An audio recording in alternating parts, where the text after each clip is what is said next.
Spurs were beyond comprehension. We'll talk about that. We'll look back at Quin Snyder's Atlanta team where he's an assistant, see if we can figure anything out about their offense.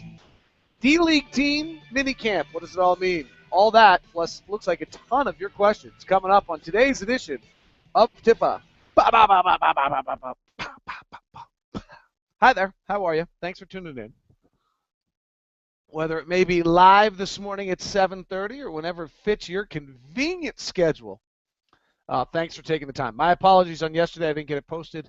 Went off to drop my daughter at golf camp, played 2 hours of tennis, got my daughter at golf camp, came back, looked at a bunch of things on my page, and it was like, you did not post what you were supposed to. I was like, I don't think I did. Oops. So my bad. Apologize for that. I don't know. That's all I got to say. I screwed up. All right. Well, it looks like we have a bunch of questions. We've got some video that we're going to do to look at things. Let me deal with let me start where we started yesterday. Don't let it stick. The ball movement of the San Antonio Spurs is just masterful. The comment I said yesterday was what jumped out to me. If you recall, I said this yesterday. What jumped out to me was that when Miami is disturbing the Spurs offense, when they're getting them off of their spots and putting them in positions they don't want to be, where their spacing is all jacked up, they're still moving the ball, and they're still getting good looks, and they're still kind of recovering into spacing. Well, then, when you get quarters like yesterday where Miami's not disrupting what they're doing, then they really become out of this world. Now, the shooting display they put on, I don't think you can imagine could happen. They've only just done it twice in a span of 12 quarters.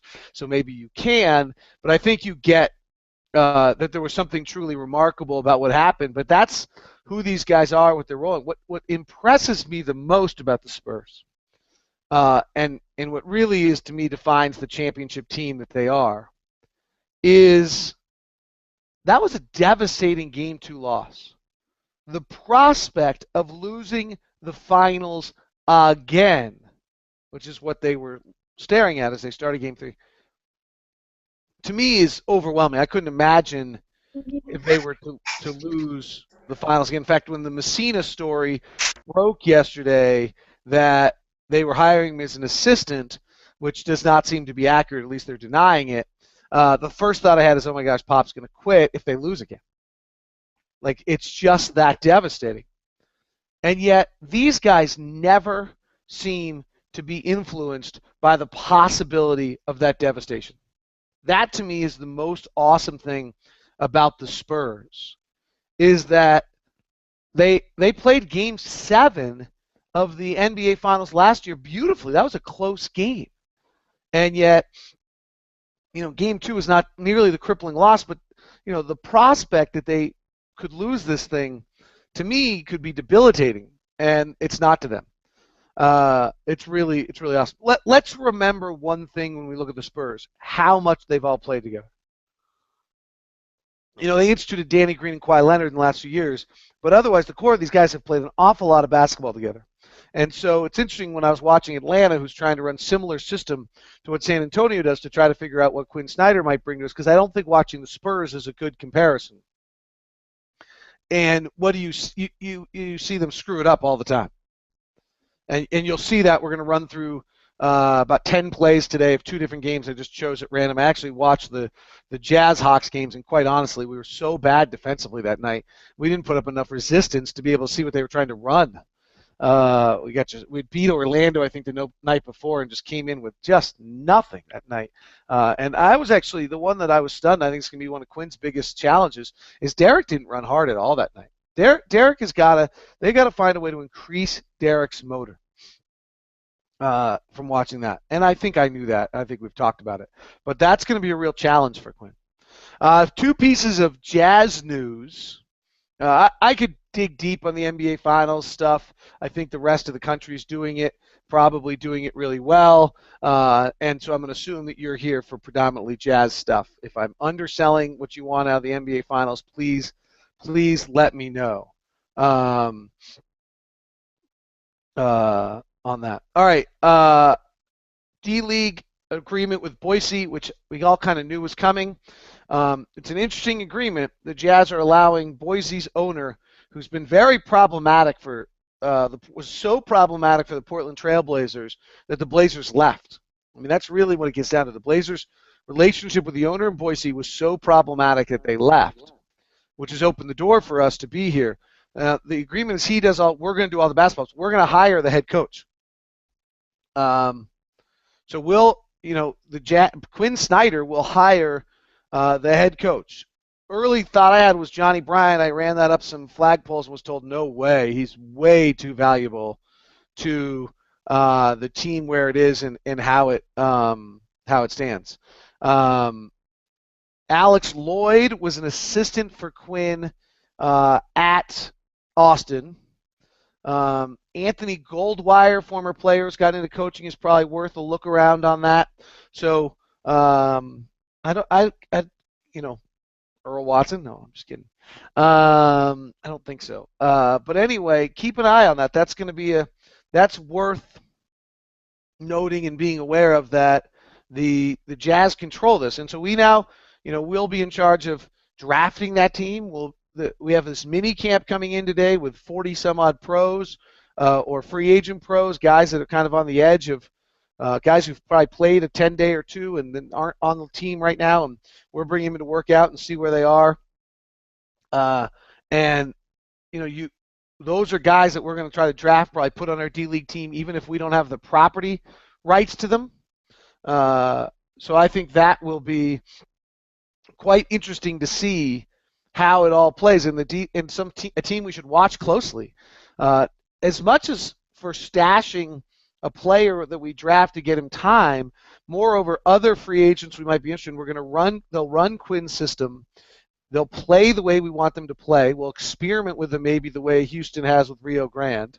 And we will we'll coach them the way that we want them coached. So it's going to be a very valuable part of our organization, and something that, hopefully you find that these mini camps are for dealing with. They're also how the Spurs found Gary Neal a few years ago, how they rediscovered Danny Green a few years ago. So these mini camps, this is a Dennis Lindsay signature of what the Jazz are doing, and it is bringing in, 30, 40 guys and having 3 workouts in a 48-hour period of time, and getting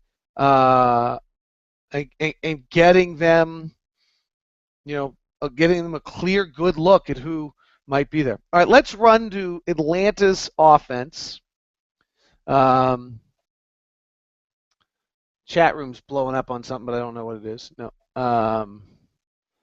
Let's run to the film study I wanted to do. I'm going to start on a December 13th game. I understand Atlanta's under Budenholzer and the new, but it's against Washington, and it is Washington's a good defensive team, so that's why I chose it. And it has Al Horford playing, which I think is important. I'll look at the Indiana game later. And the Indiana game stuff, I'll be honest, I couldn't find this morning exactly what I wanted to find, but we'll go to some stuff to show you just how they evolved to play, how much their ball sped up as the year went on. But here I'm going to start with just a third quarter section. I watched. It's nothing particularly awesome, but it is at least something, and you can get some idea of how Atlanta played. And I think Atlanta's a better comp than San Antonio because Atlanta hasn't been together as long, and because of the fact that they have Al Horford, who's a post player at this point in time. So your first thing we're going to see here is just a basic post up, how they would use Horford in the post. And there's some signatures you're going to see out of this offense from watching as many Atlanta games I did in the last 24 hours and before. A lot of away from the ball screens. That's really a signature. The other thing is they get into their offense very quickly, and they get into their offense usually on a wing very quickly. That's very Spurs-esque. So here they get into something. It's a pick and roll, Millsap, and then they roll Horford. So the pick and roll is over on the right side of the floor, and they roll Horford into the post on the left side, and now you'll just see that basically they'll space and let him go one-on-one. Millsap setting a pick to free Teague or Carroll if they want to come over. This is early in the year. The guys don't use them very well. So instead, they just space it, let him go one-on-one. Derek would have his chances to do this. Cantor would have his chance to do this, and Horford's an all-star. So really, nothing particularly tricky on this. Now, here's some of the early action.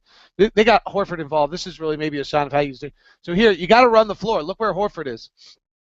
This is why I say it's going to be a huge challenge to Quin to get Derek rolling. I mean, here's a play, and I know a lot of you are on audio, so I will try to show it. But, this is an early offensive set, and Jeff Teague is just across the timeline on the right side. Al Horford's already basically at the elbow. None of the other guys are down. And it's a quick pick and roll that Horford slips. Korver's already down here in the left corner holding his man, and so Millsap's the last one down the floor, and Horford just catches a quick pick and slip and goes. But when you watch this play, as we watch it again, it's an inbound off a make. Teague gets it right side. That slip happens and pass happens at 20 on the shot clock. This is a 4-second play. This is very much what Quin's talking about, playing fast. Korver, because is already got his way down the floor to that corner, and there it is. They overplay it, pick and slip, nobody's set. Millsap hasn't even gotten to the timeline yet. That's kind of the quicker style. You'll see now we don't have – oh, shoot, I didn't mean to do that. We don't have this type of player, but they really – there's some things where they're not that different. This next play, I thought, it says Paul Millsap missed jumper, I thought was them using Kyle Korver. I may be off one. So let's watch and see. Maybe we'll see. But here's more of a half-court set. Yeah, but this is basic basketball. Korver's on the right baseline. There's a double stagger coming from Damari and Horford to get Kyle Korver out.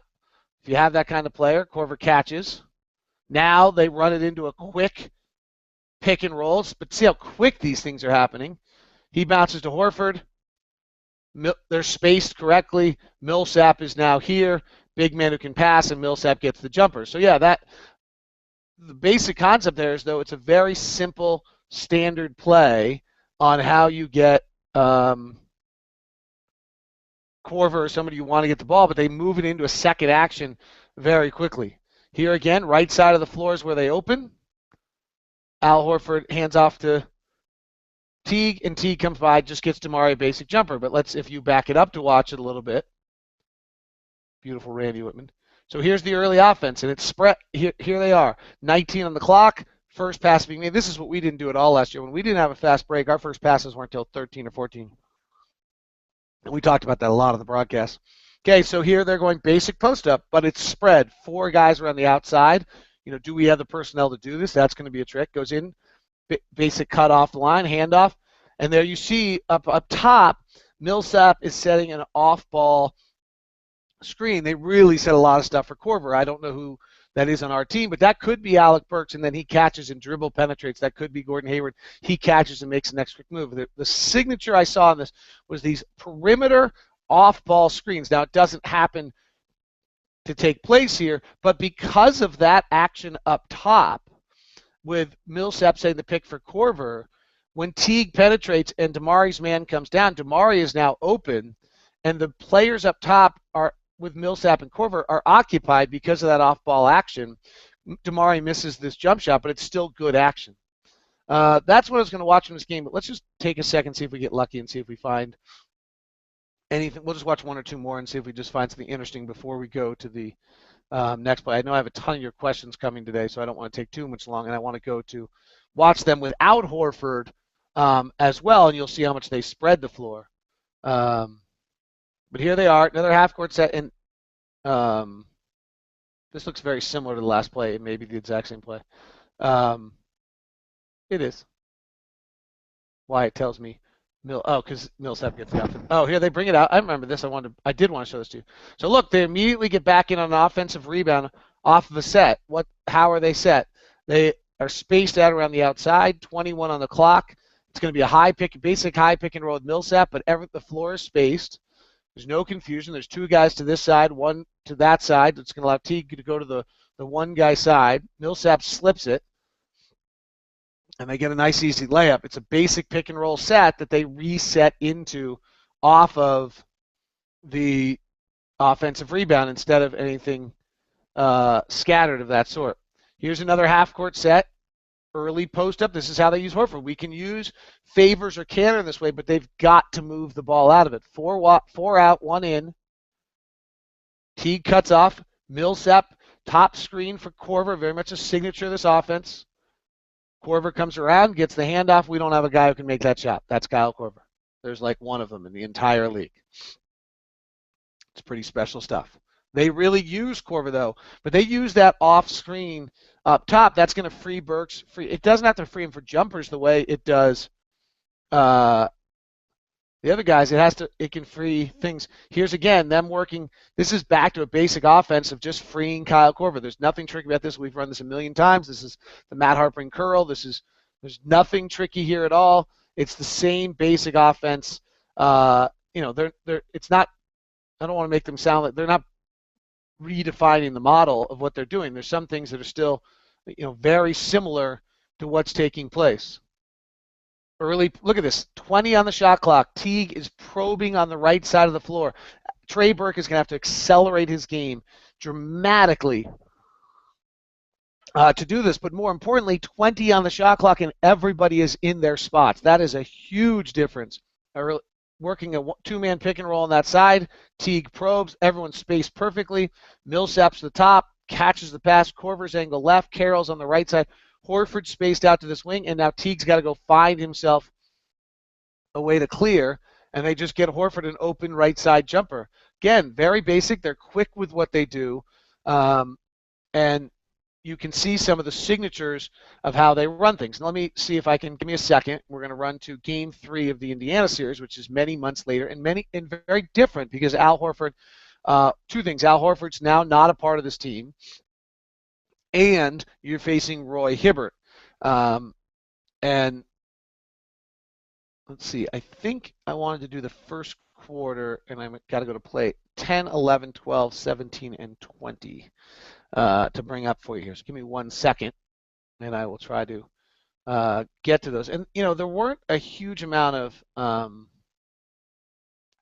some reason, no, that was, the other one's third quarter. All right, let's hope I'm doing this right. It's funny, you prepare these things, and then by the time it gets to do them 30 minutes later, my brain can't remember where they're supposed to be. So let's go to play 10. It's just a pretty basketball play is what I wrote down. And again, they threw any punches that they were simply. This is Game 3. So again, here it is though. Some things don't change. Right side of the floor, early action, 21 on the shot clock when the first pass gets thrown, and now they're going to swing it around. This is Pero Antic now playing instead of Al Horford, so they're much more spread. Korver's in the right corner. Damari actually brought it up, and Millsap is over here.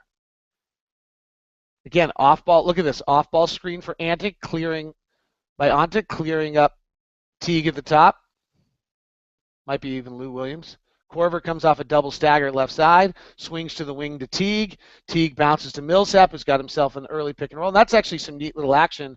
If you watch quickly here, here's a double stagger for Korver, which is, they could run this for Gordon. This would actually be up Gordon's alley. Brings two defenders. Quick pass by Korver, which is nice. This could very easily be Burks. And if you watch, Paul now quickly rolls into a pick on the man who's recovering, which makes for a quick, nice little bounce pass to Millsap for the basket. And you'd hope Derek and someone can do that. Here they're going to run Millsap in the post. Millsap brings it up. He'll just go to the post himself, and look at how they're spread. Millsap's on the left block, 4 wide on the right side. It's just a very basic set, and they're just going to let him go to work. There's nothing tricky here. He goes, they bring the man in, he passes out to Teague. Teague gets a little floater. Nothing tricky, just well-spaced floor of basketball.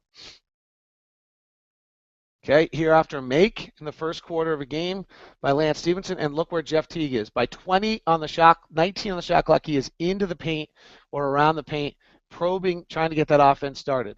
They swing it around the outside. And again, there's Elton Brand, who's very similar to Cantor or maybe even Derek, an off-ball screen on the weak side. Here's Korver setting the same thing, an off-ball screen. come and catch, and Teague just fires. Again, nothing too tricky, but you're getting the signature.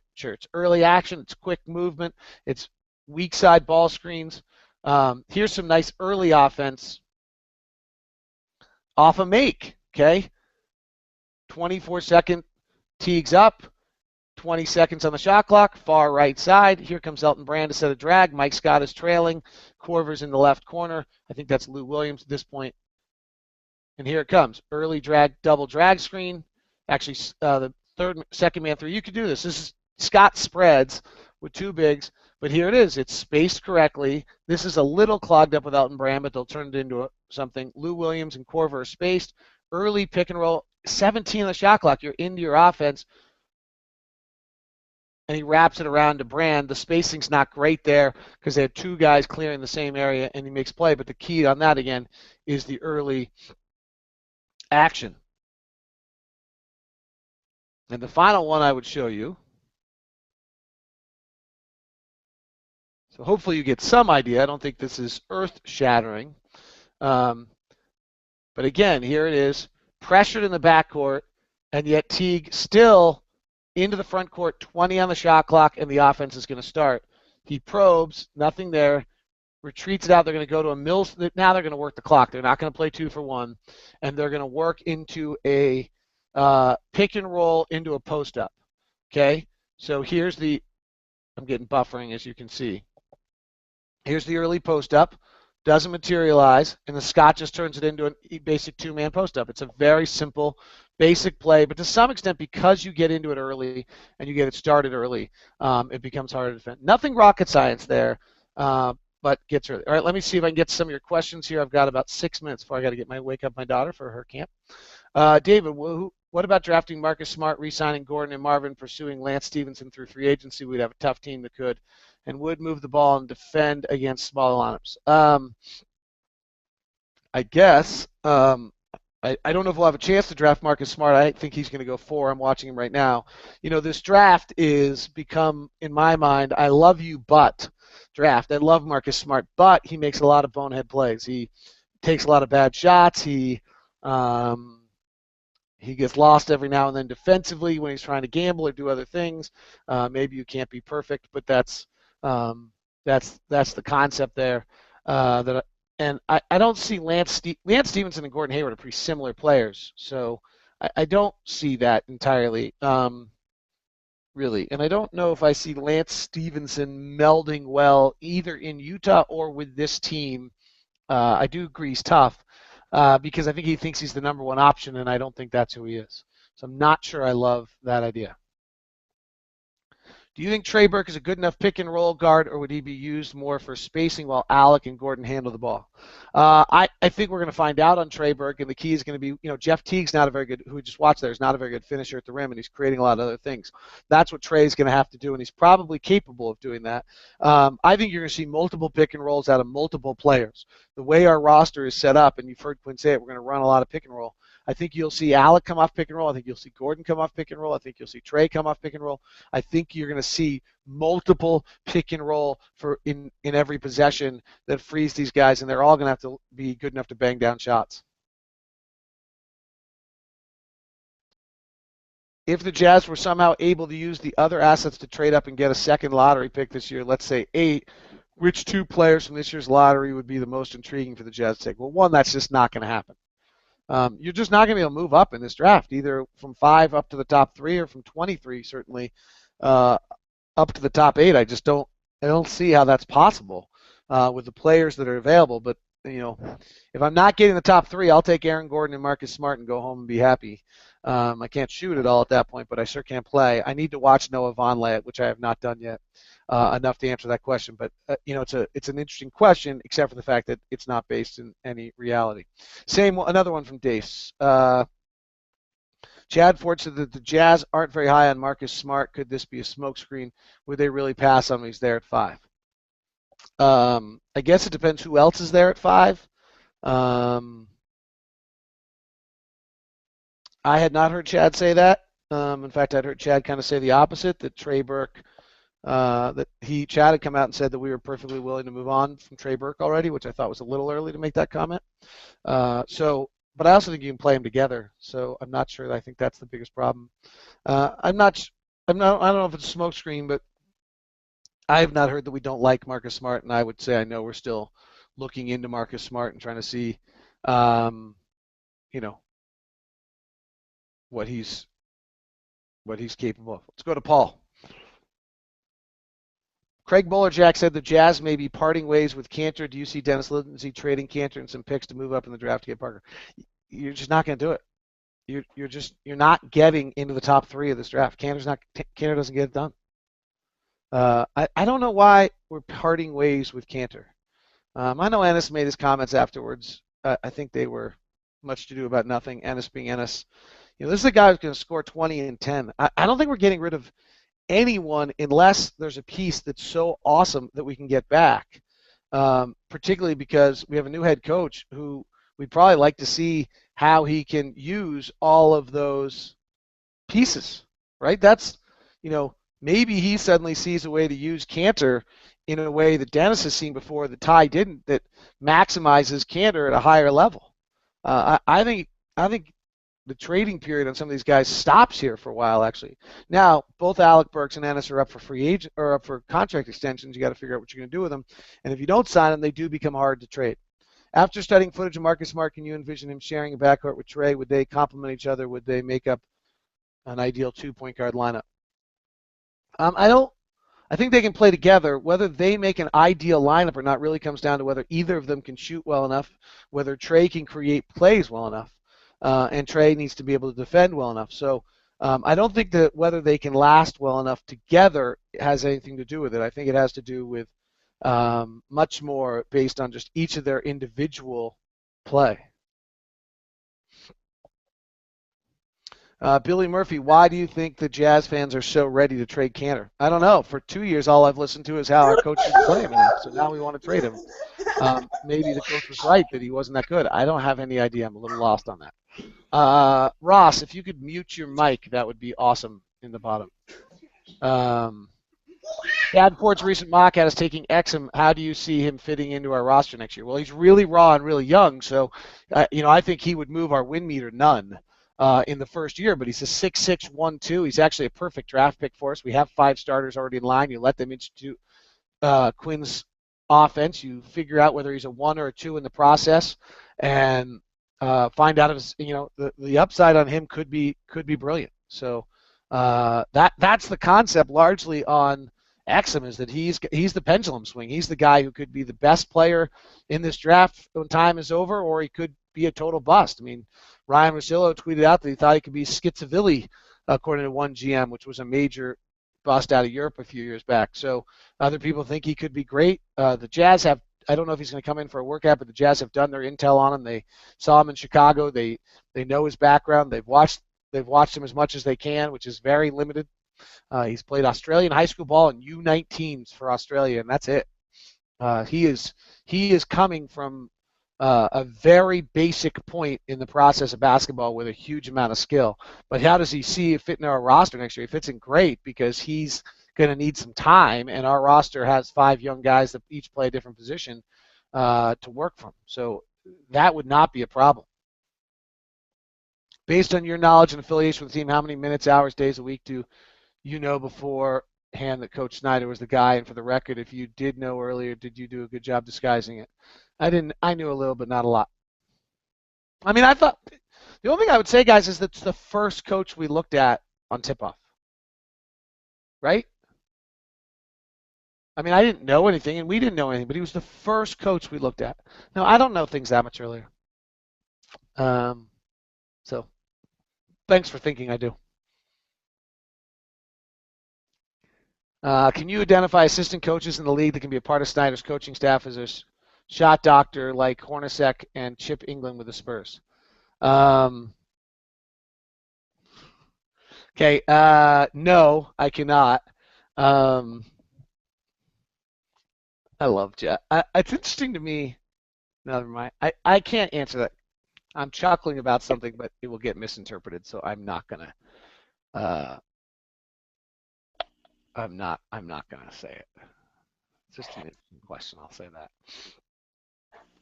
I do not, though. And finally, from Jason Lamb, now that they've hired Snyder and knowing the coaching philosophy doesn't Aaron Gordon fit, he wants defense, ball movers, fast breaks. Yeah, he's got to be able to shoot, though. He's got to figure out what position he plays. Is he a 3 or is he a 4? Is he willing to play 4? Is he a 3? How does he play as the game goes? Sure, he matches. Absolutely. He's a brilliantly talented player. Marcus Smart matches, too.